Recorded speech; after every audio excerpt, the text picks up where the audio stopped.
Bro, are you telling me, Shane, that it is a shoot that Belfort's going to fight Punk?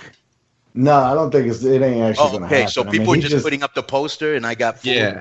Okay. Yeah. Somebody made that graphic as a joke, but they did a good job with it, you know. But I think Belfort.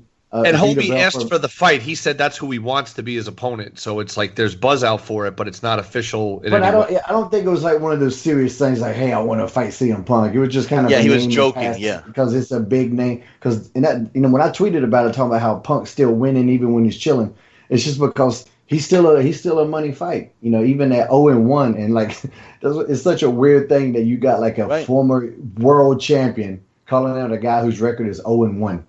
But then if you read like you said, if you read the context, he was, I want money fights, and if that ain't give me CM Punk, you know, like I know I'll make money with him. So you know what I'm saying? He's entirely too big for Punk. But let me tell you something too. It'd be different because we discussed this last week about how guys on their way out look bad. It'd be a good way for him on his way out to look good because he would just squash Punk. How fighting a guy he's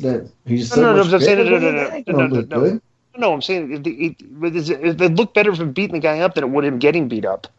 That's my point. Yeah, it's the same thing, bro. I'll tell you the same thing. I'll give you an example. When what's this guy's name? The California Kid, Araya Faber. Mm-hmm. Remember when he fought on the same card that Van Zant did, and she was in the main event? Mm-hmm. Okay, and he fought a guy that he knew would give him a good fight, but he could beat. And he went out on a, you know what I'm saying? So it is always good to go out with a victory, no matter who it is. But this is just, their skill levels aren't even in the same stratosphere. Well, their draw level is, though. Yeah. Yep. That's the thing. It doesn't matter what, if you want money, it's like, what does he bring to the table? You know, it's not like it's not like you're promoting James Ellsworth versus AJ Styles. You know what I'm saying? It's like you're promoting, a major draw. I'm not sure what that meant, so let me kazoo that.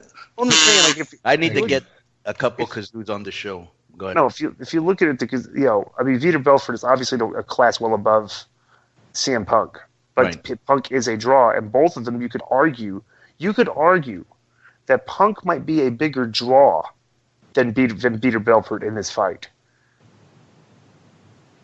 Because Vitor Belfort's lost a lot of fights lately. You know what I'm saying? But I think you could argue that. That's what I'm saying. I think you present a case. Yeah.